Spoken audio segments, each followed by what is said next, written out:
Picture this. It's Sunday morning. You wake up. The sun is streaming through the bay window of your very own master suite. Okay. You walk downstairs to your gourmet kitchen, brew a cup of artisanal coffee, maybe an oat milk latte, and you walk out onto your back porch to look at this huge expanse of green grass that you own. Mm. It's the castle, the sanctuary, the American dream. I mean, isn't that what it's all about? Isn't like the finish line? It sounds beautiful, truly, until about 10:00 a.m. when you realize the upstairs toilet is leaking into the drywall of that gourmet kitchen. Oh, no. The green grass is actually brown and infested with chinch bugs, and you have to spend your entire Sunday at a hardware store arguing about PVC piping with a guy named Rick, who doesn't think you know what a flange is. Right? You're not the king of a castle. You're a servant to a pile of bricks. Wow. Okay, way to kill the vibe immediately. I was really enjoying that imaginary latte. I'm just setting the reality. We are looking at a stack of research today that essentially argues that for anyone under the age of 50, buying a home isn't just a headache. It is arguably the single biggest financial mistake you can make. The biggest. Bigger than buying crypto at the absolute peak. Bigger than day trading meme stocks. In terms of total lifetime opportunity cost, yes. We are doing a deep dive into the philosophy of Charlie Munger, one of the greatest investors of all time, and his math over emotion approach to housing. And fair warning to everyone listening, this is going to hurt your feelings. It's already hurting mine. I mean, ownership is the goal, right? The white picket fence. It's not the sign that you've made it. That's the marketing talking. Yeah. Today, we're going to look at the math, and the math says that white picket fence is actually a prison bar. Wow. Our mission today is to explore why renting, yes, throwing money away on rent, might actually be the secret path to becoming a multimillionaire, while owning that dream home leaves you, quite literally, poor. Okay, let's unpack this, because this flies in the face of literally everything my parents, my friends, and my Instagram feed tells me. Everything. If I don't buy, I'm just paying someone else's mortgage, right? I'm losing the game. Let's play a game to see if that's true. I call it The Price is Wrong. I love games. I'm ready. Okay. Let's say you buy a house today. The sticker price, the number on Zillow that makes your heart palpitate, is $400,000. Simple question. How much does that house actually cost you? Well, I'm good at reading numbers. It says $400,000. I know I have to pay interest, so maybe, I don't know, $600,000, maybe $700,000 if the rates are bad. Wrong. Dead wrong. If you hold that mortgage for 30 years, that $400,000 house cost you approximately $1.45 million. I'm sorry, what? Did you say million with an M? $1.45 million. Yeah. And this is where most people get lost, because they just look at the monthly payment, not the lifetime cost. Right. Let's break it down, because the sticker price is a lie. Yeah. First, the interest. On a typical loan at, say, 7% over 30 years, you're paying around $446,000 just in interest. So I bought the house for $400, and then I handed the bank another $450K just for the privilege of borrowing the money. That's more than the house is worth. Correct. You bought the house for yourself, and you bought a slightly nicer house for the bank. But wait, it gets worse. Have you ever looked at an amortization schedule? That sounds like something I'd avoid at a party. It is painful. An amortization schedule shows how much of your payment goes to principal versus interest. And in the first few years of a mortgage, almost none of your payment goes to paying off the house. Really? It almost all goes to interest. You are effectively renting the money from the bank. You aren't building equity in year 2. You're just servicing debt. Okay, that's depressing. But at least the interest is predictable, right? It's a fixed rate. True. But then come the silent killers. These are the costs that Zillow conveniently leaves out of that estimated monthly payment calculator. This sounds like a horror movie. What are the killers? First, property taxes. The national average suggests you'll pay about 1.5% to 2%, depending on the state.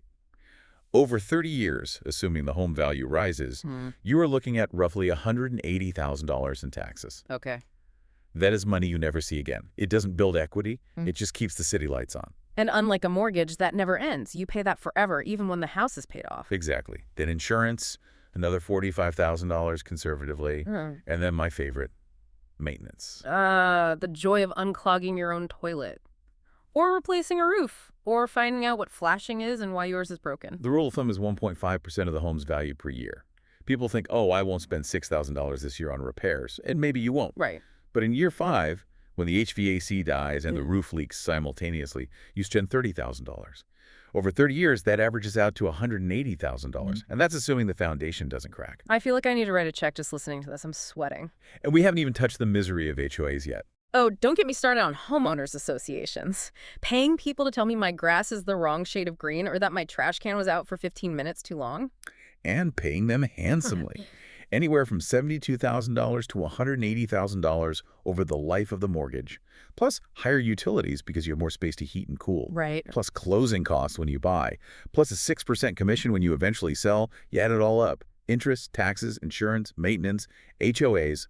That $400,000 asset cost you nearly $1.5 million to own. Okay, hold on. I'm going to play devil's advocate here. I'm clutching my pearls in my deed. Yes, it costs a lot, but I'm building equity. At the end of 30 years, I own it. It's an asset. Right. If I rent, I have nothing. Isn't forced savings better than no savings? I need that discipline. That is the single most common defense. Rent is dead money. And look, if you lack the discipline to save, then yes, a mortgage forces you to save because if you don't pay it, the bank takes your house. Okay. But we are assuming our listener is smart, like the deep dive listener is smart and wants to optimize. We have very smart listeners, so if they are disciplined, why is equity bad? Equity isn't bad, but the cost of acquiring that equity is astronomical. This is where we get to the shock. The source material calls it the $21 million mistake. $21 million. Okay, you're throwing big numbers around. I was with you on the $1.5 million cost, but $21 million, that sounds like lottery numbers. That sounds fake. Where does that come from? It comes from opportunity cost. It's the concept of what else could I have done with that money? Let's run two parallel lives. Life A is the homeowner. Okay. They put $80,000 down on that house, 20% down. They pay the extra utilities, the maintenance, the mortgage. Okay, life A is me, stressed, slightly house poor, but proud. I have a doormat that says welcome. Life B is the renter, but not just any renter, the strategic renter.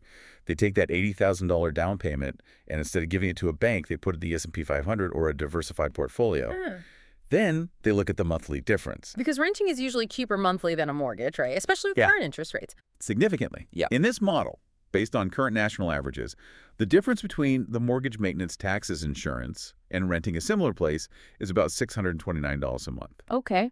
So the renter invests that $80,000 up front and then invests that extra $629 every single month for 30 years. But wait, rent goes up, a mortgage stays the same.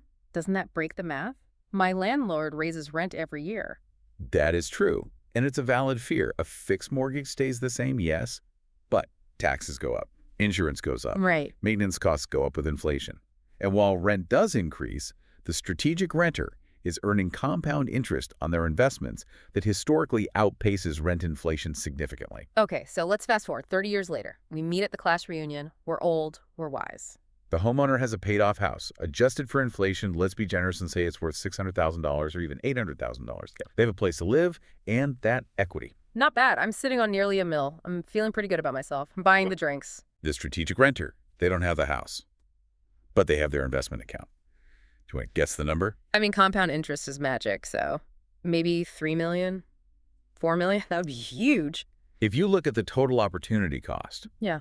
if you track the S&P 500's historical average of around 10%, that portfolio can grow to between $15 and $21 million. Stop it. I'm serious. No. The math is brutal because of time. That initial $80,000 compounding undisturbed for 30 years does the heavy lifting. The homeowner's money was trapped in drywall. Yeah. The renter's money was working 24/7 in the most profitable companies in the world. The 21 million. I'm trying to process this. One guy has a $600,000 house. The other guy has an 8-figure portfolio. Right. He could buy the homeowner's house in cash and burn it down for fun and still be rich. Or he could buy a private island. Or just never work again. Or start a foundation. This is genuinely upsetting. Yeah. Because it means that by trying to be safe and responsible by buying a home, I'm actually lighting millions of dollars of potential future wealth on fire. You are trading financial freedom for a feeling of stability. You are choosing an emotion over the math. But why? Why does nobody tell us this? If the math is this obvious, and it seems pretty straightforward, why is the entire world screaming B-U-Y, B-W, B-Y? Right. Why does my financial advisor tell me my house is a great asset? Nah, now we enter the conspiracy. Or as the source called it, the unholy alliance. I love a good unholy alliance. Who are the villains here? Everyone you trust. First, the real estate agents. There are 2 million of them in America.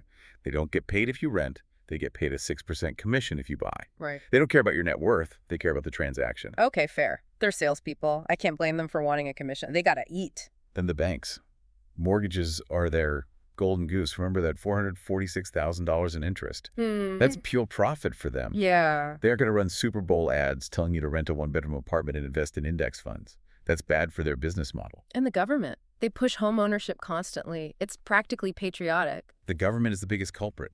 They subsidize debt. They give you tax breaks for mortgage interest. Right. The tax write-off. That's the big argument I hear all the time. It saves me money on taxes. Surely that helps the math. That is the great lie. Yeah. Think about it. You are spending $1 in interest to the bank to save maybe 25 cents in taxes to the government. Oh. That is bad math. You are stepping over dollars to pick up quarters. But the government loves it because homeowners are stable voters. And the construction industry keeps the GDP pumping. Huh. It's an alliance designed to keep you buying, regardless of whether it's good for you. It feels like the Matrix. I've been plugged into this American dream simulation. And here's the kicker. Your parents aren't lying to you when they push you to buy. They're just wrong. Careful. My mom listens to this. She loves her house. She has a garden. Sorry, Mom. But look, they bought in the 1960s or 70s. Back then, a house cost 2 or 3 times the annual income. You could buy a house on a single salary, a milkman's salary, and still save today. Yeah. In most major cities, a home costs 6 to 10 times the annual income. Math broke. The math completely broke. But the advice didn't change. So you have a generation giving advice based on an economic reality that has been dead for 40 years. That explains so much. It explains why I feel like I'm drowning even though I'm doing everything right. And then there's the psychology. Post-purchase rationalization.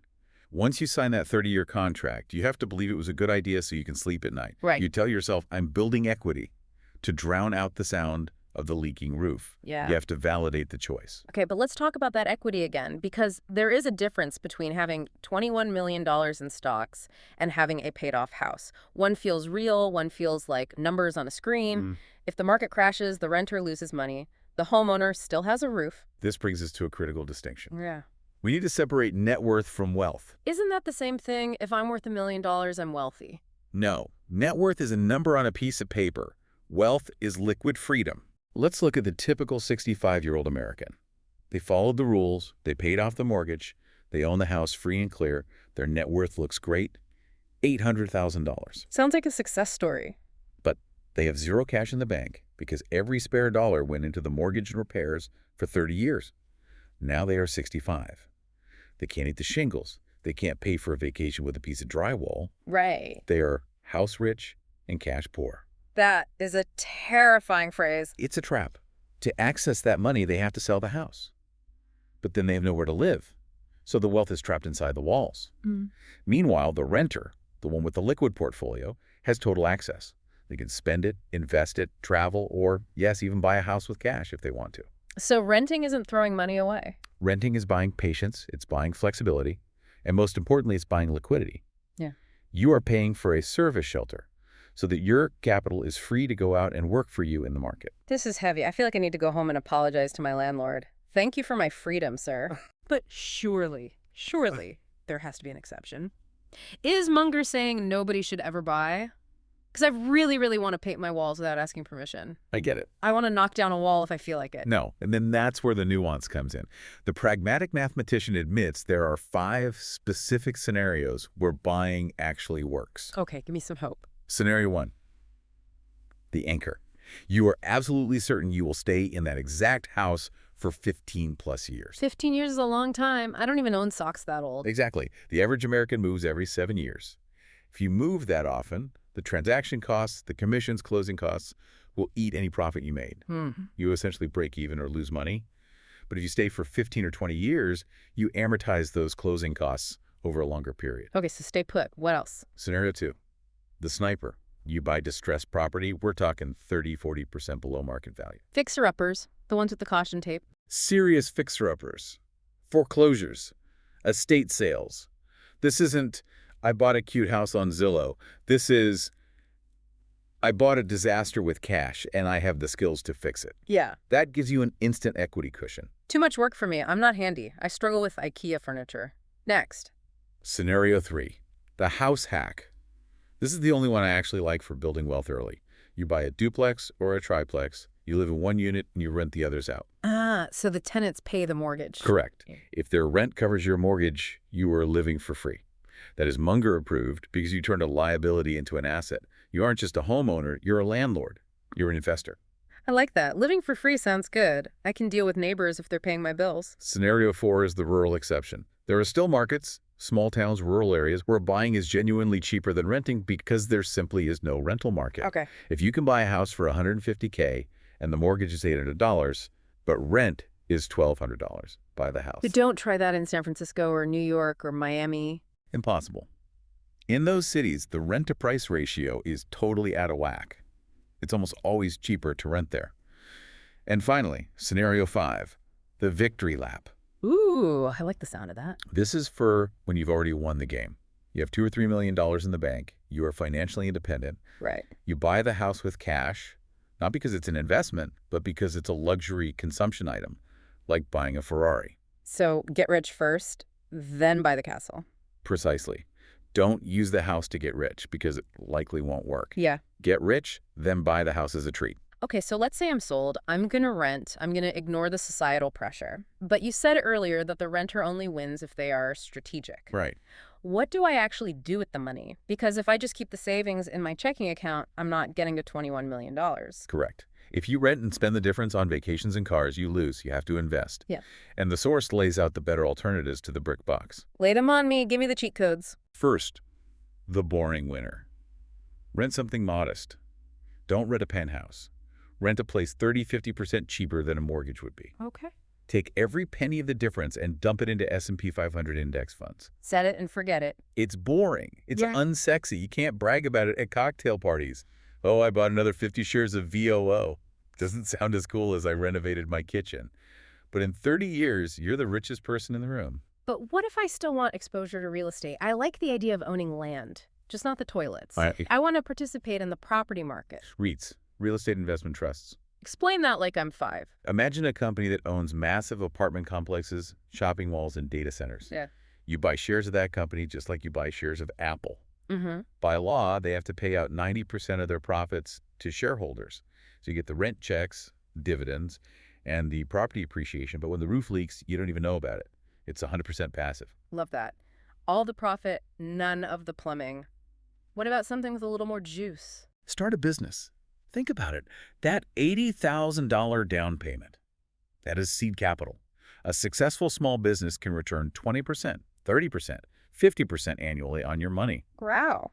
A house appreciates at maybe 3–4% historically. So bet on yourself instead of betting on a neighborhood. Exactly. Every dollar trapped in home equity is a dollar that isn't fueling a business or a high-yield investment. And there was one more, right? Geographic arbitrage. This is the cheat code for the remote work era. If you don't own a home, you aren't tied to a specific location. You can earn a high salary from a company in New York, but live in a low-cost area, or even a low-cost country. Live like a king on a pauper's budget. If you can save $50,000 a year because your rent is $800, you will reach financial independence in a decade. You compress 40 years of work into 10 years just by being smart about where you sleep. It really highlights how much of our financial destiny is tied to this one decision, where we live and how we pay for it. It brings us to the tale of two neighbors. Munger tells this story about two guys in the 1970s. Same job, same income. Okay, let me guess. One bought, one rented. The neighbor was the classic engineer. He bought the house, manicured the lawn, obsessed over the maintenance. He had pride of ownership. 30 years later, he had a paid-off house worth about $350,000. And Munger? Munger rented. He lived modestly. He took the capital that would have gone into a down payment and repairs, and he invested it in businesses and stocks. 30 years later, he had $15 million liquid. $350,000 versus $15 million. That is staggering. One chose consumption. The other chose opportunity cost. One chose to look wealthy. The other chose to be wealthy. That is devastatingly simple. It kind of makes me feel like the American dream is just a marketing slogan. Because it is. It's a slogan designed to sell mortgages, garden hoses, and riding lawnmowers. Yeah. It's not a financial plan. So what does this all mean for our listener? Let's say I'm 30 years old. I'm scrambling to save for a down payment. I'm stressed out. What do we do? You face a binary choice. If you are under 50 and building your wealth, do you want a house or do you want to be wealthy? Can I say both? The math says you likely cannot have both. Not if you're starting from zero. If you choose the house, you are choosing a path of high expenses, low liquidity, and working until you're 70. And if I choose wealth. You choose to rent modest, you choose to ignore the social pressure, you invest aggressively, and you wake up at 50 or 55 completely free. You can retire, you can travel, you can buy the house with cash if you still care about it. It's deferred gratification on a massive scale. It's intelligence over emotion. Don't let your emotions drive the biggest purchase of your life. This has been a serious wake-up call. I think I'm going to look at my dream home. Zillow saved folder a little differently tonight. Delete the folder. Open a brokerage account. Harsh, but fair. All right. Thank you for shattering my dreams, but potentially saving my financial future. Anytime. And to everyone listening, think about what you're really buying. Are you buying a home or are you buying a heavy anchor? Don't let a brick crush your freedom. See you on the next deep dive.